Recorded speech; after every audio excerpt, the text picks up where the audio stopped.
तो चलिए आज हम ये नया नाश्ता बनाकर तैयार करेंगे जो बहुत ही ज़्यादा खस्ता क्रंची बनकर तैयार होता है और इसको बनाना बहुत आसान है।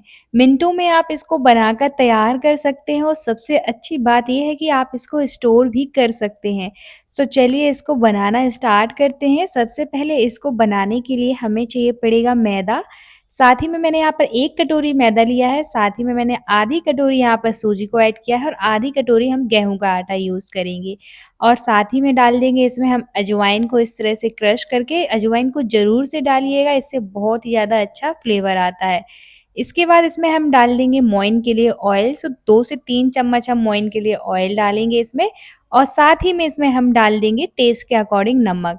तो बस इतनी ही चीज़ें डालेंगे। आप घर में पड़े सामान से ये नाश्ता बनाकर तैयार कर सकते हैं, स्टोर भी कर सकते हैं 2 महीने तक। तो चलिए सारी चीज़ें इस तरह से डालकर हम अच्छे से मिक्स कर लेंगे ताकि जो ऑयल है वो अच्छे से मिक्स हो जाए मैदा में और इस तरह से बढ़िया से अच्छे से हाथों से रगड़-रगड़ के उसको मिक्स करेंगे। मोइन जो है वो परफेक्ट होना चाहिए। तभी जाकर आपका नाश्ता जो है वो खस्ता बनेगा। तो इस तरह से होल्ड करके देखिएगा आटे को, अगर ये इस तरह से होल्ड होगा तो समझ जाइए कि जो हमारा मोइन है वो बिल्कुल परफेक्ट है। तो चलिए सारी चीज़ें अच्छे से मिक्स हो गई हैं, अब इसको हम एक डो लगाकर तैयार करेंगे। तो थोड़ा-थोड़ा करके पानी डालते जाएँगे और डो लगा लेंगे। एक बात का ध्यान रखना है कि इसमें हमने सूजी को ऐड किया है तो जो डो हम लगाकर तैयार करेंगे वो थोड़ा सॉफ्ट लगाकर तैयार करेंगे। यहाँ पर हमने आटे का यूज़ किया है और सूजी का भी यूज़ किया है। तो आप चाहें तो सिर्फ़ इसको मैदा से भी बना सकते हैं, सिर्फ़ आटे से भी बना सकते हैं, ये आपके ऊपर डिपेंड करता है। लेकिन यहाँ पर मैंने तीनों चीज़ों को डालकर बनाया है, इससे बहुत ही ज़्यादा टेस्टी लगती हैं। तीनों का कॉम्बिनेशन बहुत ही ज़्यादा अच्छा लगता है। एक बार ज़रूर बनाकर ट्राई करिएगा, आपको बहुत पसंद आएगा।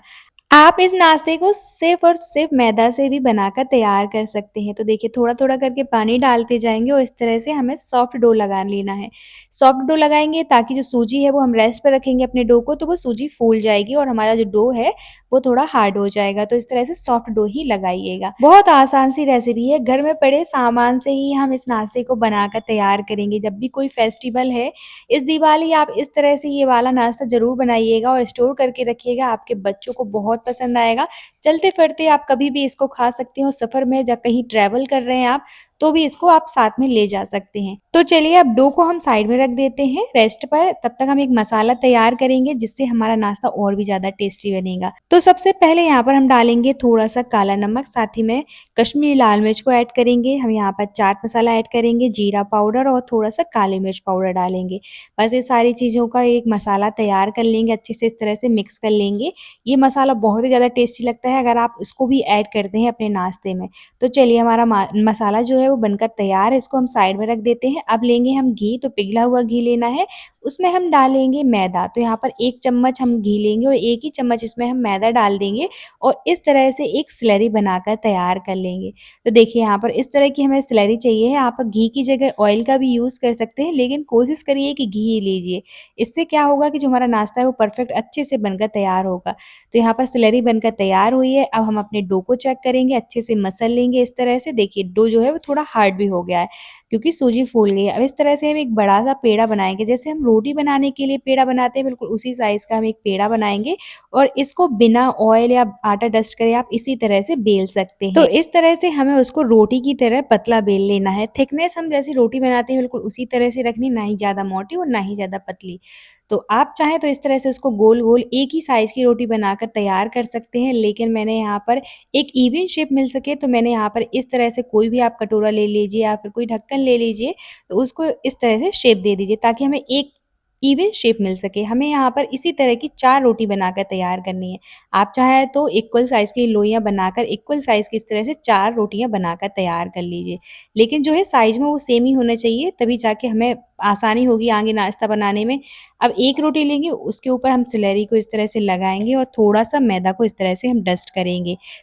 अब एक और रोटी लेंगे और इसके ऊपर से रख देंगे, तो ऐसे ही हमें करना है, इसके ऊपर से भी हम सेलेरी लगाएँगे, जो हमने सेलेरी बनाकर रखी थी घी और मैदा की, उसको हम इस तरह से लगाएँगे और फिर से हम मैदा को डस्ट करते जाएँगे। तो हमें 4 रोटी जो हमने बनाकर रखी है इसी तरह से एक के ऊपर एक रखते जाएँगे और स्लरी लगाते जाएँगे और मैदा को डस्ट करते जाएँगे। इस तरह से अगर आप बनाते हैं तो आपका जो नाश्ता है वो लेयर्स में बनकर तैयार हो गया। आपकी लेयर्स अलग खुल जाएँगी और दिखने में बहुत ही ज़्यादा अच्छा लगेगा आपका नाश्ता। तो चलिए इस तरह से हमने लगा एक 4 रोटियाँ रख दी हैं, अब थोड़ा-सा आटा डस्ट कर लेंगे ताकि हम बेलें तो ये चिपके ना। तो इस तरह से मैंने मैदा को डस्ट करके बढ़िया से इसको बेल लिया है। हल्के हाथों से बेलेंगे अच्छे से, बिल्कुल रोटी की तरह बेल लेंगे हम। तो थिकनेस हमें बिल्कुल मीडियम थिकनेस रखनी है, ना ही ज़्यादा पतला और ना ही ज़्यादा मोटी। तो देखिए ईज़िली इस तरह से एक बड़ी-सी रोटी हम बेल कर तैयार कर लेंगे।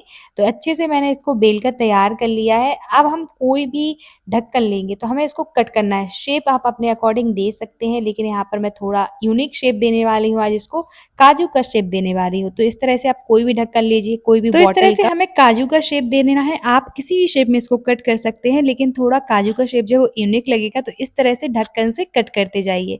बहुत ईज़िली ये कट हो जाता है और बहुत आसान है बनाना। आप किसी को भी अपने घर में बनाने के लिए दे दीजिए, वो 2 मिनट में इसको बनाकर तैयार कर लें। बच्चों से भी आप ये काम करवा सकते हैं। तो देखिए कितनी ईज़िली इसको कट कर लिया है हमने और शेप भी आप देखिए दिखने में बहुत अच्छा लग रहा है।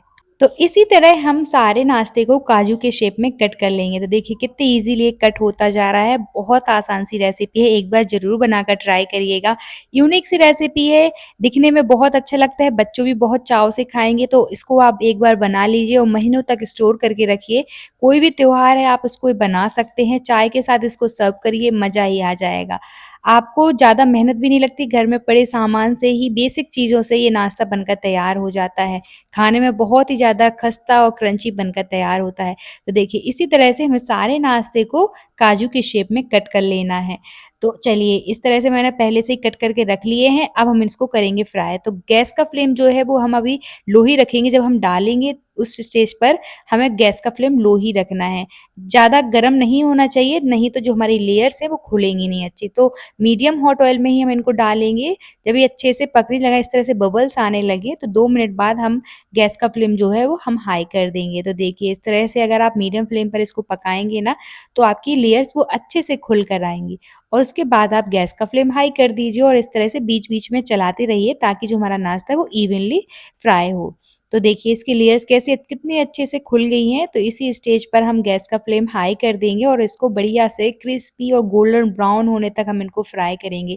बीच-बीच में इस तरह से हम चलाते रहेंगे ताकि ये इवनली फ्राई हो। तो देखिए इनका कलर भी चेंज होने लगा है, तो गोल्डन ब्राउन कलर चाहिए हमें। तो जैसे ही इनका कलर अच्छे से गोल्डन ब्राउन हो जाए तो उसी स्टेज पर हम निकाल लेंगे। तो देखिए इसका कलर भी चेंज हो चुका है, ये अच्छे से फ्राई हो गए हैं। तो चलिए अब इनको हम निकाल लेते हैं। तो इस तरह से निकाल लेंगे, किसी भी बोल में निकाल कर हम डालते जाएँगे फ्राई करके। अब डालेंगे हम इसमें मसाला, जो हमने मसाला बनाकर तैयार किया था उसको डालेंगे। इससे आपका टेस्ट जो है नाश्ते का बहुत ही ज़्यादा अच्छा आता है। तो ज़रूर से डालिएगा एक बार ये मसाला और इस तरह से मिक्स करके सर्व करिए। चाय के साथ सर्व करिए, मज़ा ही आ जाएगा। कमेंट सेक्शन में ज़रूर बताना कि आपको ये रेसिपी कैसी लगी और वीडियो को लाइक एंड चैनल को सब्सक्राइब करना ना भूलें। तो चलिए हम मिलते हैं नेक्स्ट वीडियो में, तब तक के लिए बाय बाय।